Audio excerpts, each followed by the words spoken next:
Calm down. But, you know, I'm so excited to see if they are going to be able to do it. I tend to think it's going to be very difficult because Kennen is such a preferential matchup over the Hecarim. They have a very powerful bottom lane as well. There are areas which Clid can attack. You tend to favor SKT in both the 2v2s and 3v3s oftentimes as well. So, you know, Meliodas is going to have to play very carefully to get through the early stages. He's going to have to play carefully, but he'll also have to play aggressively enough to make sure he transforms in time. Remember, base Kayn, not a very threatening champion. You really come online once you get that evolution, most likely going for the red form because it is traditionally the more powerful one, and especially against this composition, Blue's not going to find too many targets, and that means early scraps, finding that damage, getting those orbs, because if he can't do it, those fights, those are already in favor of SKT, could quickly go even more so towards that side. Great segment from Dracos explaining those same points in even more depth, Captain Flowers, during Countdown today. So all about the Kayn, as it always is.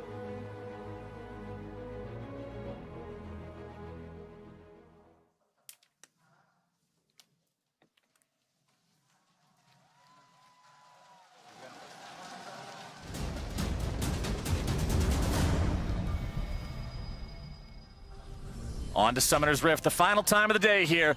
Taking a look at the runes picked up by both sides. You can tell, they still want to fight for that themselves. And we're going to see a replay of a cannon minion. He got it! Unfortunate. Okay. Ignite Hecarim starts to push back in. There's no flash, there's only the lightning rush to escape. But they are looking like they want to set up this dive. Zeros has been harassed down, and they may go for it. Conqueror Hecarim with the Spirit of Dread heals up a lot over time, but if you kill him instantly, he's not that tanky. Clid looking to make sure he secures that CC combo, and there you go. First blood to SKT. Really impressive for SKT to wait as long as they did. They waited for the end of the charge bot lane, though. They're not going to be waiting much longer here on the bottom side. Big Koro getting himself away as Palad's going to hold off Teddy and Mata. But it's Meliodas making his way down here. We'll see if they can punish. Heal used there by Teddy to start things off. Mata still channeling the taunt, looking to find someone, won't be getting it. Khan makes his way into the bottom lane now, but won't find. Blue Smite gives you this bonus advantage of always being able to use your ultimate. Speaking of ultimates, in the mid lane, Faker's gonna make this one happen onto Null, continuing to go deep underneath the turret as Clid stands by to soak the shots and make sure he's in no. Job's not done. Yeah, Zeros with the wave, pushing to his opponent. They're going in. Zeros is stunned up. There comes your Wombo combo, and the Cataclysm is down. No way for the horse to escape. That was just awful from Zeros. That is such an obvious gank. As soon as KT looks to make another play with it. Clid coming around from the side, walks over a control ward, but is not going to be dissuaded. Null immediately jumped on as here comes the heroic entrance from the Galio. The follow-up CC is down. Null's going to be taken out. Mata secures the kill as Pallet has to flash away. More damage coming through, goes into the stopwatch to dodge the Vanguard's edge, but more damage is on its way in. PVB have already lost 2. It may be 3. The taunt onto Meliodas will seal the deal. They will lose Mata in return, but SKT go 3 for 1. Yeah, and SK, especially considering the Hecarim had to rush the completed Mercury treads to try to keep himself safe against the Kinnan. Faker's going to continue flashing and dashing here around the mid lane as Mott's going in that bottom side jungle. They don't even need to dive the turret. Phong Vu Buffalo's coming straight to them.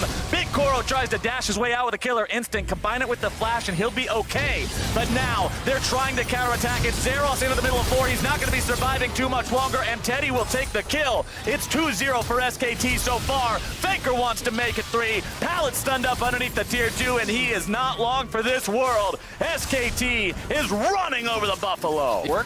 You are seeing what the game can look like. Mata going to be engaged on here on the bottom side. Pallet looking to make this one happen. Khan going to be taken low now as well. Meliodas trying to do something. He's going to be stunned up underneath the turret. Big Koro the one to fall. Zero's coming in, looking to grab some damage onto Khan, who goes into the stopwatch, keeping himself alive, trying to find a return kill here. It's Meliodas who gets away from the turret shot, and that's Phong Vu Buffalo getting themselves a 2 for 1 in the bottom side. But at what cost? The transform does come through there from Meliodas just before 15, but a nice hook onto Teddy. Pallet trying to make this one happen. Teddy very low on mana here as Null makes his way into the fight. Teddy's going to be taken very low, kept alive now by Mata, and what a save! That's the heroic entrance. That's what it's made for. PVB just trying to outnumber and find what kills they can. Meliodas tries to go for a flash into a knockup with the Blade's reach, but unfortunately the reach isn't quite long enough. Khan's gonna get himself away as Big Koro gets himself solo killed in the top lane. Teddy makes sure of it. Yeah. That stasis ready to go every 90 seconds.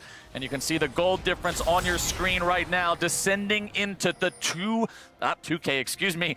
8K territory for the side of SKT, and Zeros gets himself dunked. There is no way out of that one. That's the gray screen territory coming through. Control ward already down on top of the Scuttle Crab there to make sure SKT are aware of any wards that might be around for the side of Phong Vu Buffalo. TP now being channeled by Zeros. He wants to make sure he's able to make it into the fight as it starts. Meliodas looking to find the knockup, won't be able to find anything. Big Coral under threat. Khan looking to go into the back line. Meliodas already expending the Khan, already expending the Kane ultimate. Is not going to be in a good spot. Vanguard's edge onto 2. Big Coral going to be in some trouble. Killer Instinct barely keeping him alive, but only for a moment.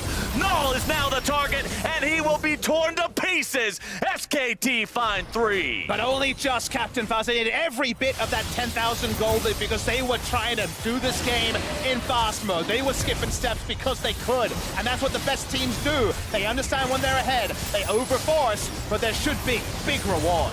The reward is the Baron, 16,000 gold lead. You have Baron ready to go, and you have everybody alive looking to push. How soon can you pop that Nexus? Right now, they're going to pop 2 members of Phong Vu Buffalo. Null's got no way out. Meliodas will look to buy some time. Khan uses the stasis to keep himself alive. The red smite tick will not be enough. Zeros is farming the top lane. He has no TP, and SKT will march it down bot. Yeah, I think they should be able to end right now with Zeros still in the top lane with 2 members already down on the side of PVB. SKT could try to push in here for the win.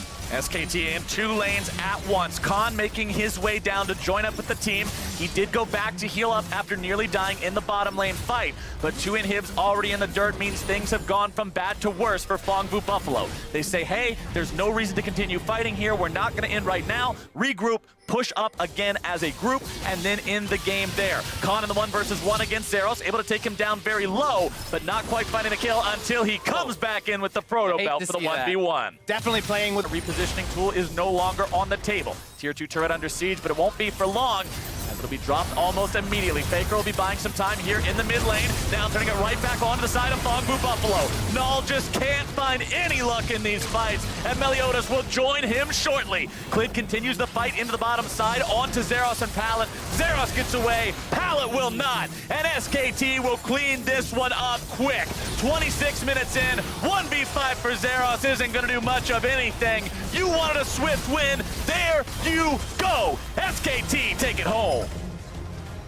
We posed the question, and SKT provided the answers here. A very dominant game once again, but this time showing more of that killer instinct that you wanted to see. Playing aggressive. They are the ones dictating the pace of this game and not afraid to push in and try to close this one out very quickly. And games like this are why I've always been very particular about my language around SK Telecom T1 at this tournament. They haven't been a fast team recently, but the way I described them on the opening of the show was a chameleon. They've played all styles over the course of this roster, over the course of spring season, settled on most recently the slower style typified by the Azir and not a lot of rotation, but they can play fast as well with